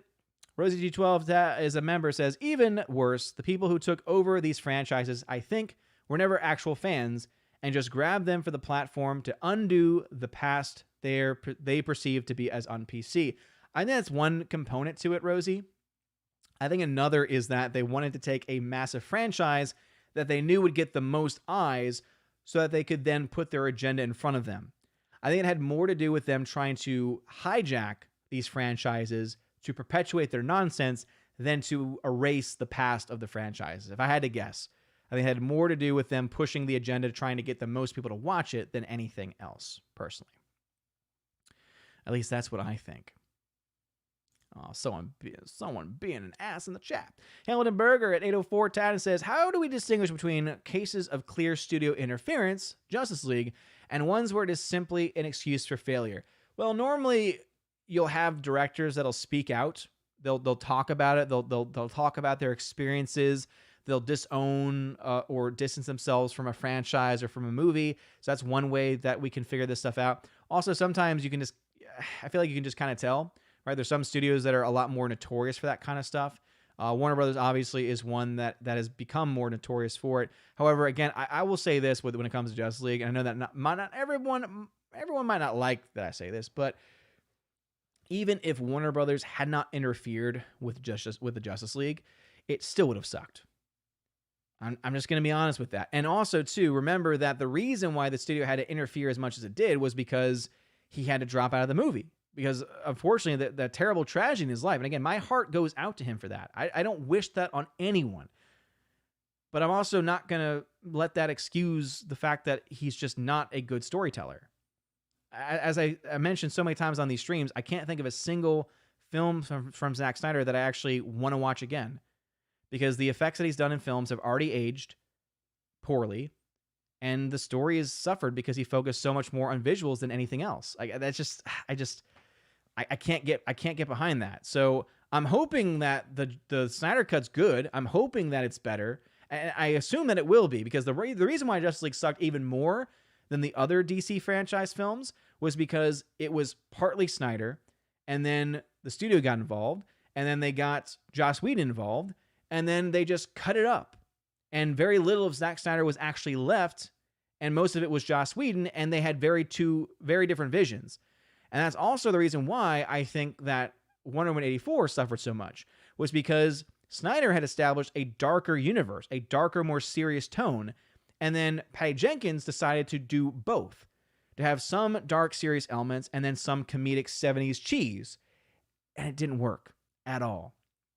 So anyway, hopefully that does make some sense. All right, let's see. 13th Warrior is talking to the troll in the dungeon. Troll in the dungeon, talking about stuff that has nothing to do with what we're talking about here. It's ridiculous. It's like, get a life, dude. Rosie 12 puts a heart with Judy Garland. Yes, indeed, she is wonderful. Somewhere over the rainbow. It's because of Over the Rainbow. That song became, specifically in like the 60s and 70s, Over the Rainbow. So fun fact, this is something that I learned from college. I learned stuff at college, people. Over the Rainbow became, and it's still very much to this day, I mean, the rainbow is still being used by many in the LGBTQAI+P community. And specifically, though, when you look to that specific era, Over the Rainbow became this song to get them through it, because that was a time where you very much had people that were hateful towards anyone who was gay, anyone who was different in any capacity whatsoever. And so that song was kind of like their, it will get better one day, right? And if you think of the lyrics of that song, it makes a lot of sense. And so she became kind of their hero. She became their icon. And it's something that has obviously still pervaded and it still continued even to this very day. So anyway, David Cheaplik. I don't know if I'm pronouncing that correctly, David, so please in the comment section, now that you're a member, you can just put the comment. You don't have to tag me, because that's one of the perks of being a member. But please let me know if I'm pronouncing that correctly. Cheaplik. Fatal J. What's going on, Fatal J? Fatal J. What's going on, man? Thank you for the $2 super chat. He says, every time I see you, you look more like a Viking. Well, thank you. I take that as a compliment, and I'm assuming it's because my beard is just so long. Shout out to you, Fatal J, though. Glad to see you here. All right, James, thank you for the $1 donation via Streamlabs. It says, do you have a favorite director? For me, it's a toss-up between Spielberg and Scorsese. I think I've answered this question before, because it's like, do you mean favorite of all time? Favorite recently? So I love Scorsese.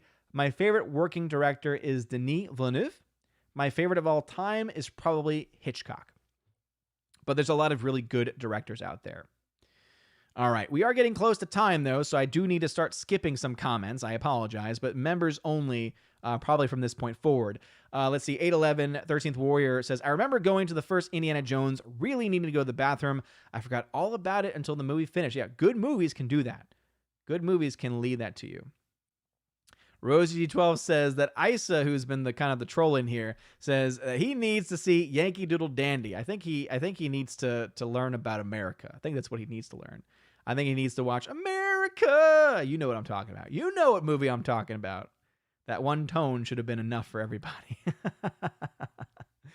Oh, Lord, this dude, though. Man, it's like, just lighten up, man. Just lighten up.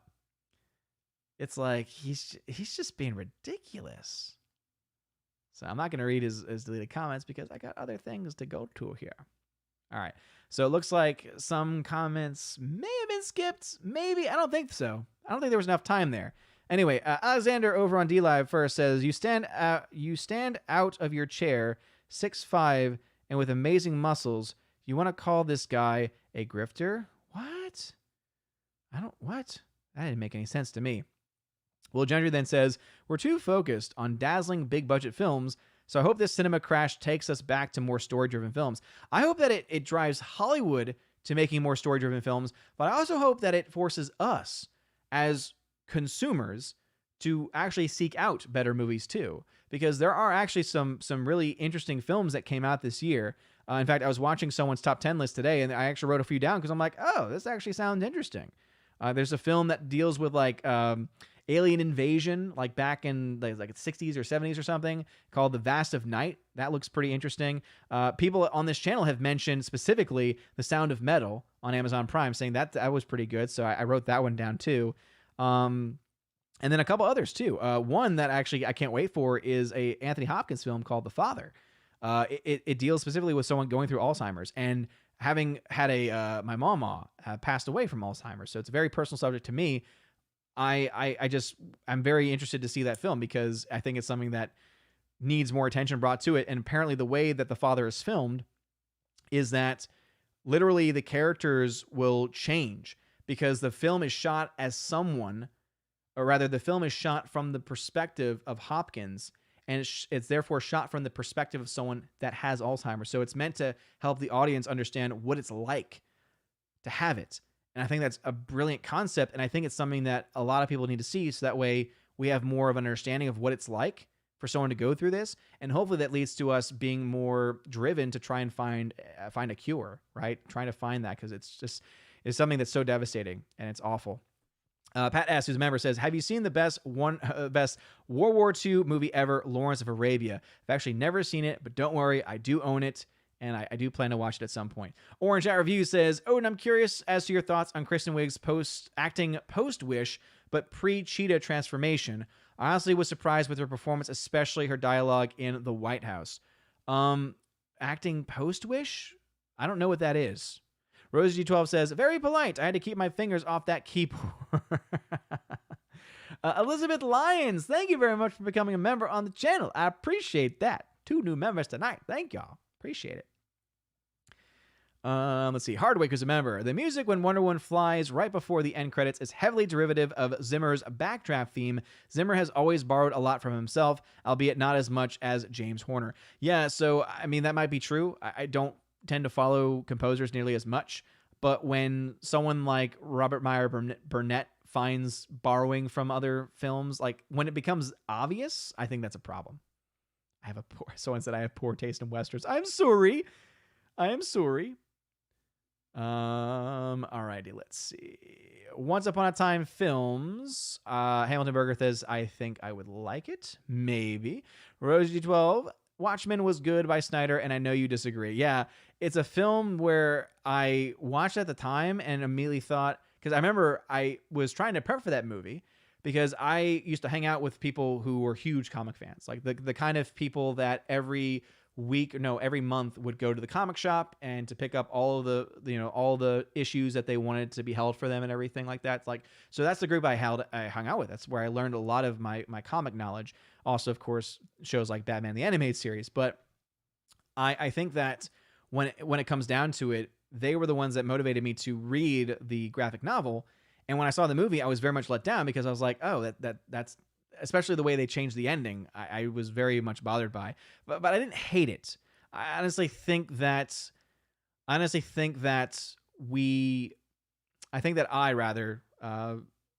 time, the more I thought about it, the more I was like, I really didn't like that movie.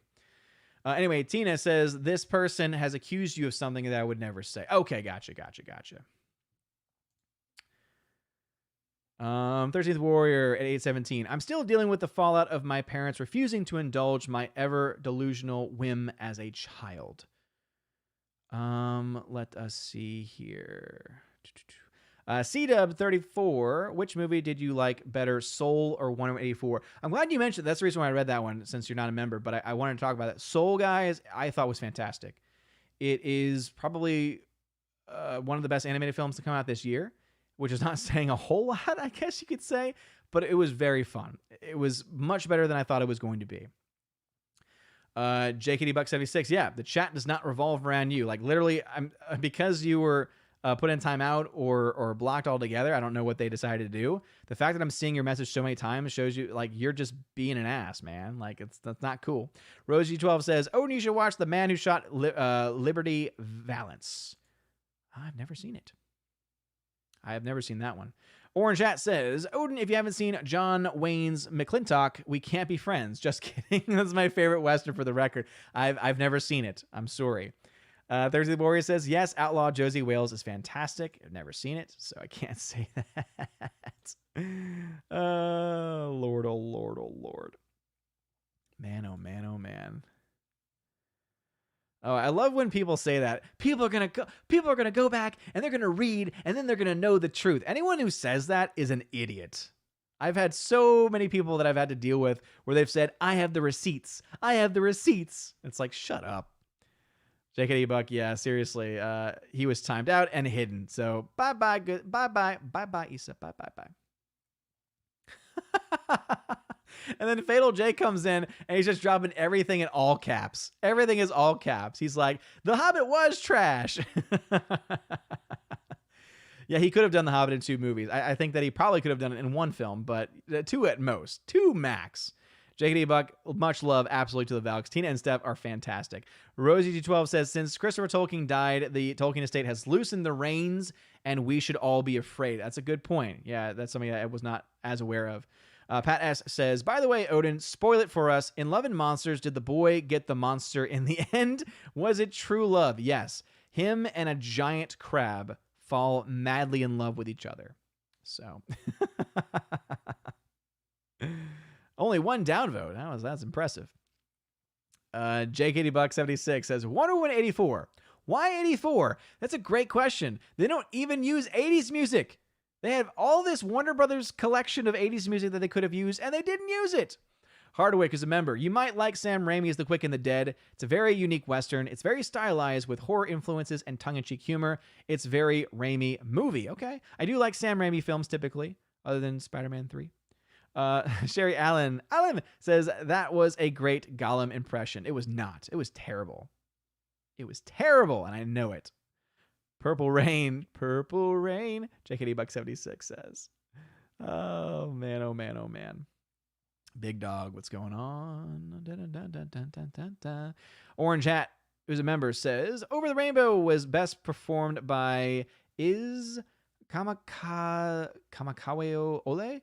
I disagree. I wholeheartedly disagree.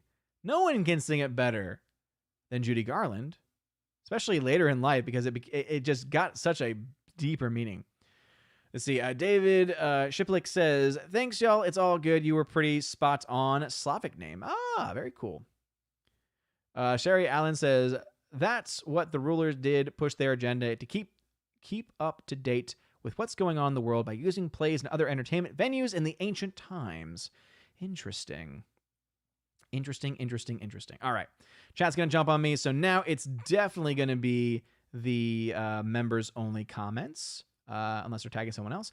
David Shivlik says, "Hoping big for Batman with Pattinson. It might be good in war film." I agree. I want it to be really good. The first trailer does not have my high hopes, right? I mentioned this in my review of that first trailer. It just looks too much like an emo Batman to me. I know some people are like, "You can't say that." And it's not just because of the eye makeup. It's because the hair. The hair is more so the emo thing than the eye makeup, because it's like it's got the hair going down. It's just, I don't know. So I'm hoping it's not, though. I have very high hopes. For it, but I'm also very reserved as well. Rosie G12 is a member. "My dad passed of dementia last year. Heartbreaking.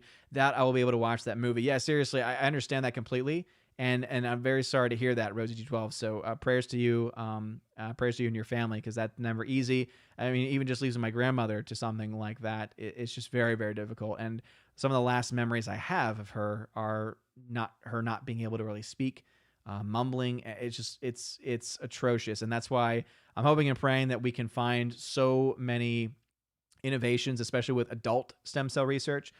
There's a lot of potential stuff to be found there. And obviously, when you look at things like happening this year, where, despite anyone's opinions on the vaccine, the fact that we have technology now to develop vaccines as quickly as we did, I am hoping leads us to be able to develop things like cures for various illnesses, including dementia and Alzheimer's, especially. Elizabeth Lyon says, of course. And then says, Odin, have you seen The Two Popes? What did you think? I did. I liked it as a movie. I took myself out of it from the historical, because historical accuracy, it's like, not really. It's not really historically accurate. But I did enjoy it because of the performances. I thought that Jonathan Pryce did an excellent job as Pope Francis, and it just was phenomenal in so many different ways. Obviously, Anthony Hopkins too, as Pope Benedict XVI was fantastic. So I enjoyed it for those performances more so than anything else. Hardwick says, I've heard great things about Monster, but I don't know how indicative that is of Patty Jenkins' talents. It's easier to make a good movie based on true story because the story already exists. That's true, but you do still need to write a screenplay, and it still needs to be competent, and the movie still needs to flow. And on a movie like that, she had probably complete control because she both wrote and directed and is the only one credited for both. Hardwick then says that's why Selma is Ava DuVernay's only decent film. Here's the thing. Selma's not a good movie. Take out this is MLK, take that out of the equation and look at it just as an objective movie. It's not well made. The only impressive thing about Selma is the fact that every speech you hear is not actually an MLK speech because they have the rights. The family members of MLK did not let them use the speeches. And so they had to rewrite them. They had to write original speeches that were in the same vein and in the same spirit of MLK. That's the only impressive part. So whoever wrote it, that was impressive. The movie itself is actually really not that good. Let us see. Elizabeth Lyon says, I love 300. I bet you do. Just like I know Tina and Steph both love 300, but for all the wrong reasons.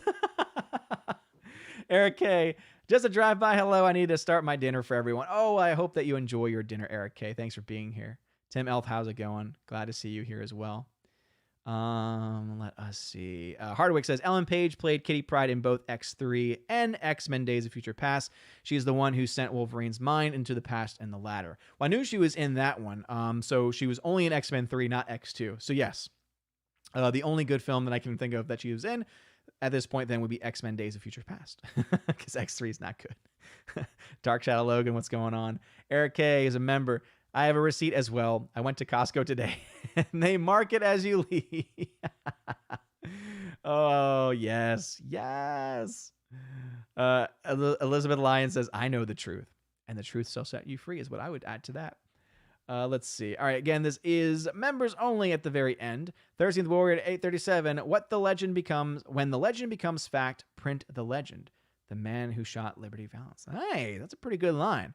That's a pretty good line there, if I must say so myself. Let's see. This is the reason why I am at... Bruce, what's going on, man? This is the reason why I am at members only, because I am way beyond time at this point. The number 2 at 837. They did use Relax from Frankie Goes to Hollywood in Wonder Woman 84. Okay, so they used one song?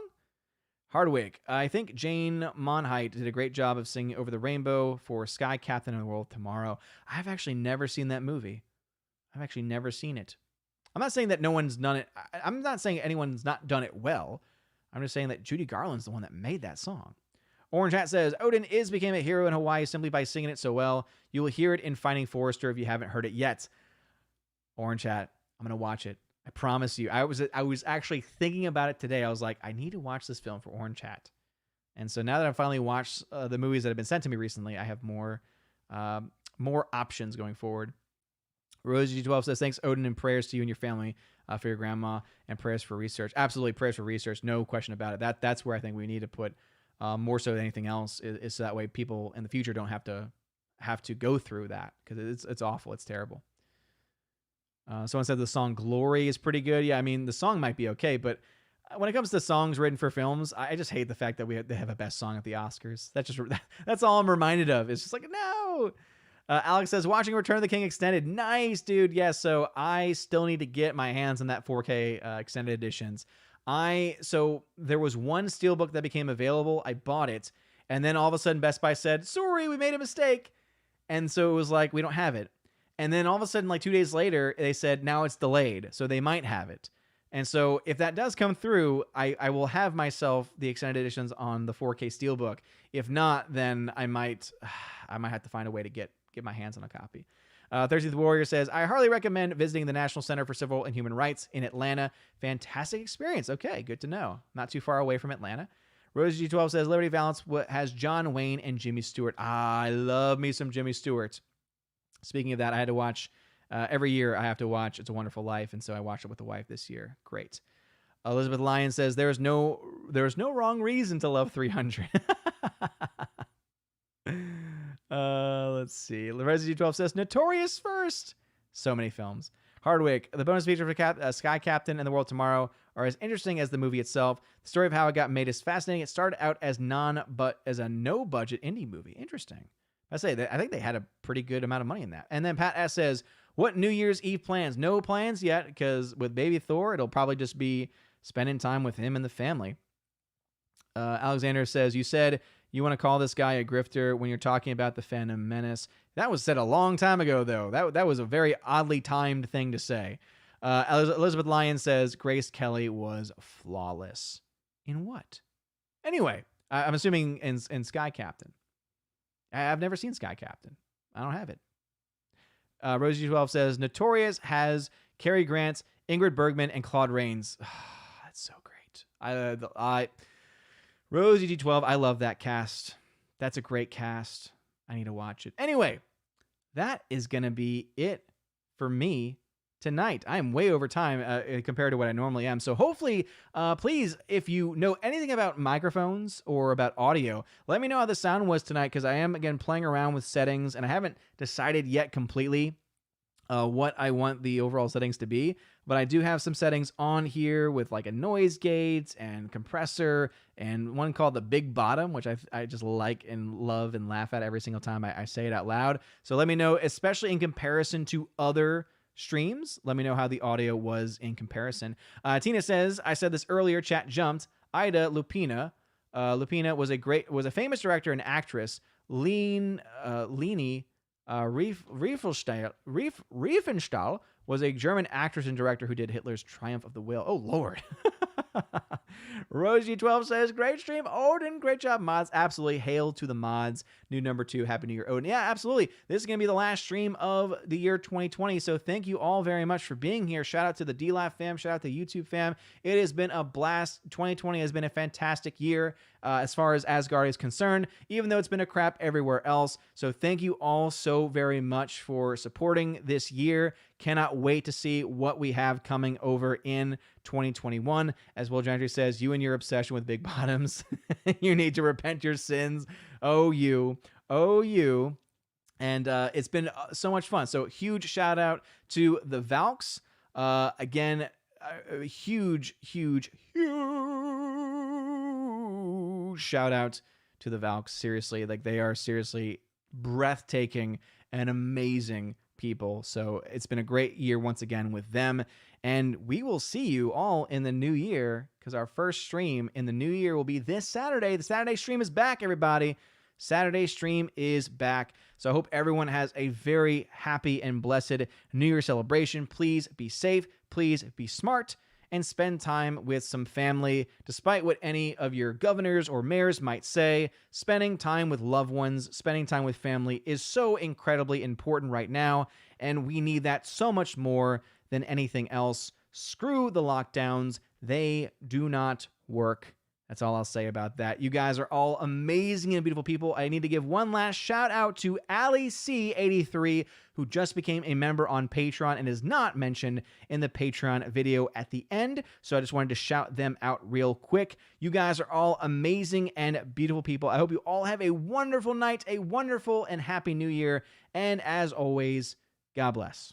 And now for a huge shout out to all of my December Patreon and Subscribe Star members, starting off with Patreon, Albertus Magnus, Andrew Hoyle, Animation Commentator, Brian P., Dion, Divex, Enrique Evangelista, Father Christopher Miller, hail to you, Father, Father Damian Cook, Garrett Searles, Harold Francis, The Hunky Chunky Funky Monkey, Inflamed Wood, It's a Trap Productions, Jason Clark, Jacob Juice, Jeffrey Toon, Jonathan Carney, Kenneth Camille, Laura Story, Mad Mitch Dunaway, Mike Jackson, Mr. Peabody and his evil twin with the beautiful hair, On to June, Orange Hat Reviews, Out of Step with Reality, Outpost Dyer, Riff Magos, Rosetta Allen, Steve Glasker, Miss Martin Muses, also known as Teresa Martin, Theodore Bendon, Tina Bogend, Tina B, and the Modern Major General,